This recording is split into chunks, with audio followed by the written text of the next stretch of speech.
जय हिंद, वंदे मातरम बच्चों। आज हम जो करने वाले हैं वो हम करने वाले हैं अध्याय 10। हमारा भी गुरुत्वाकर्षण चल रहा है। गुरुत्वाकर्षण के अंतर्गत हम अध्याय की पहले समीक्षा करते हैं। क्या करते हैं? समीक्षा कि इसमें क्या क्या इम्पोर्टेंट है। चलो आइए देखते हैं। देखिए, दो कण, पहली समीक्षा में हमें क्या दे रखा है? दो कण एक दूसरे को बल लगाकर अपनी ओर आकर्षित करते हैं। इस प्रकार के बल को ही गुरुत्वाकर्षण बल कहते हैं। मतलब दो कण है, M1 और M2, ठीक है, एक दूसरे पर बल लगाकर अपनी ओर आकर्षित करते हैं। इस बल को हम क्या करते हैं? गुरुत्वाकर्षण बल कहते हैं। पृथ्वी द्वारा लगाए गए बल को ही गुरुत्वीय बल कहते हैं। मतलब पृथ्वी के द्वारा जो बल लगाया जाता है उसे ही क्या कहते हैं? गुरुत्वीय बल। गुरुत्वाकर्षण बल वस्तुओं के द्रव्यमानों के गुणनफल के अनुक्रमानुपाती होता है अथवा उनके बीच की दूरी के वर्ग व्युत्क्रमानुपाती होता है जिन दो वस्तुओं के बीच बल लगता है। ठीक है, जैसे पृथ्वी पृथ्वी और कोई अन्य ग्रह, आप सभी को पता है कि सभी एक दूसरे को आकर्षित करते रहते हैं। इसी प्रकार कोई पिंड गुरुत्वीय बल अपने केंद्र से लगाती है। आपको सिर्फ सुनना है, अभी लिखना नहीं है ना, बता दूंगा। हाँ, जो लिखना है उसे मैं बता दूं। मुक्त रूप से गिरते हुए पिंड को गुरुत्वीय बल के कारण उत्पन्न त्वरण को ही गुरुत्वीय त्वरण कहते हैं। इसे स्मॉल जी से दर्शाते हैं। गुरुत्वीय त्वरण को कैसे दर्शाते हैं? स्मॉल जी। द्रव्यमान वस्तु में उपस्थित कुल मात्रा पदार्थ की मात्रा होती है। यह वस्तु के जड़त्व की माप होती है। भार किसी वस्तु पर लगने वाला बल है जिसे पृथ्वी किसी वस्तु को अपने केंद्र की ओर खींचती है। इसी प्रकार आप देखोगे, हाँ, जैसे कि मैं बता रहा था कि आपको क्या लिखना मैं बता दूंगा। जी समानुपाती, ये जो वर्ड मैंने आपको यहाँ से जी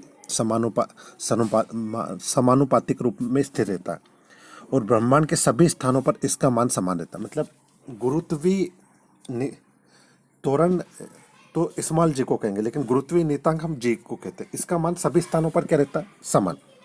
इसलिए इसे सर्वाधिक गुरुत्वीय स्थिरांक कहते हैं। इसका मान आप सभी जितनी जल्दी हो सके, ये जो मान आप सभी को याद रखना है।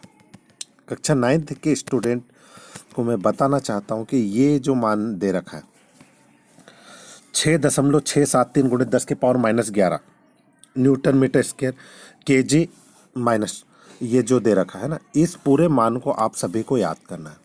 ठीक है, मैं पूछूंगा अभी से कि कैपिटल जी गुरुत्वीय स्थिरांक का मान कितना होता है और इसका SI मात्रक, ये भी याद कर लेना आप सभी। ठीक है, इसी प्रकार जैसे आप स्मॉल गुरुत्वीय त्वरण का मान भी आप सभी को याद होना चाहिए। गुरुत्वीय त्वरण का मान 9.8 मीटर सेकंड इनवर्स होता है। ठीक है, ये दो, अच्छा, जी और जी में संबंध जरूर आता है तो अभी अपन चर्चा करेंगे। किसी वस्तु की सतह के लंबवत लगने वाले बल को प्रणोद बल कहते हैं। इसका मात्रक होता है न्यूटन। प्रणोद, किसी वस्तु की सतह के लंबवत लगने वाले बल को हम क्या कहते हैं? प्रणोद बल। ठीक है, और ये जो प्रणोद प्रति एकांक क्षेत्रफल पर लगने वाले प्रणोद दाब प्रणोद को दाब कहते हैं।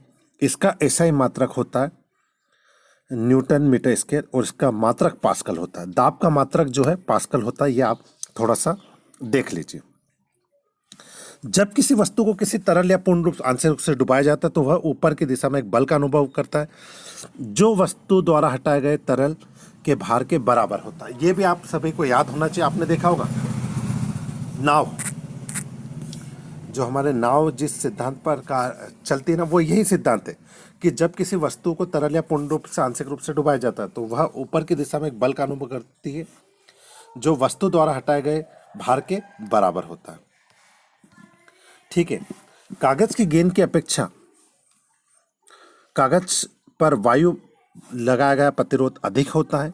वायु भी कागज को इधर उधर हटा सकती है, अतः कागज की शीट भी उसी परिवर्तन के रूप में गेंद से मंद गिरेगी। ठीक है, अच्छा, एक और चीज, गुरुत्वीय त्वरण का मान पृथ्वी के अन्य स्थानों के अपेक्षा ध्रुवों पर सबसे अधिक होता है। बहुत बार ये क्वेश्चन 9th 11th में पूछा जाता है कि गुरुत्वीय त्वरण का मान पृथ्वी की अन्य जगहों की अपेक्षा ध्रुवों पर अधिक होता है, क्योंकि पृथ्वी के ध्रुव पर की जगह की अपेक्षा अधिक चपटा है, जिससे पृथ्वी के केंद्र में कम होता है और त्वरण का मान बढ़ जाता है। पृथ्वी के केंद्र पर गुरुत्व त्वरण 0 कितना होता है